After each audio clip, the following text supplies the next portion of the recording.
3 anyos nga batang babae sa Senator Ninoy Aquino Sultan Kudarat ang patay dihang giingong gilugos sa usa ka senior citizen nga silingan sa biktima. Ang suspect patay human misukol matud pa atol sa hot pursuit operation sa kapulisan. Ani ang report.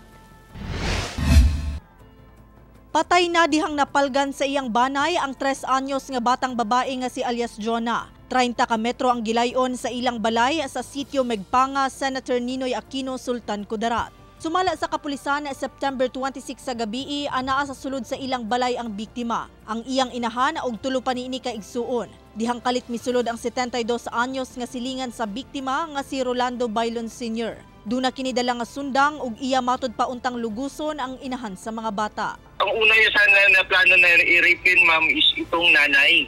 Natatakbo po ang nanay, ang liwan po is yung mga anak lang. Niadtong nakadagan og nakaikyas ang inahan si alias Jonah matud pa ang gipunteriya sa sospek. Ang sabi po ng 8 years old na bata is binuhat po itong kapatid niya na 3 years old. Umiyak po itong bata at sumigaw, itong 3 years old.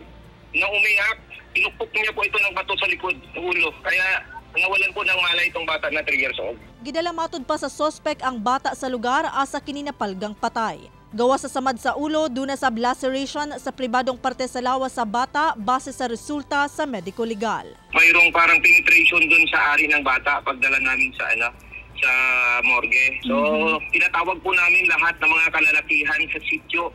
Lahat ng tao sa sitio Megpanga para mag-gather tayo ng information para tutulong kung ano po talaga yung nangyari sa bata. Daling nagpahigayon og hot pursuit operation ang kapulisan batok sa sospek. Patay kini sa operasyon human matud pa misukol. According po ito sa mga tao din doon, hindi daw siya pahuhuli ng buhay. Napriso na matud pa ang sospek tungod sa kasong murder ni adtong 2018 ug karong tuiga lang kini nakagawas sa prisuhan.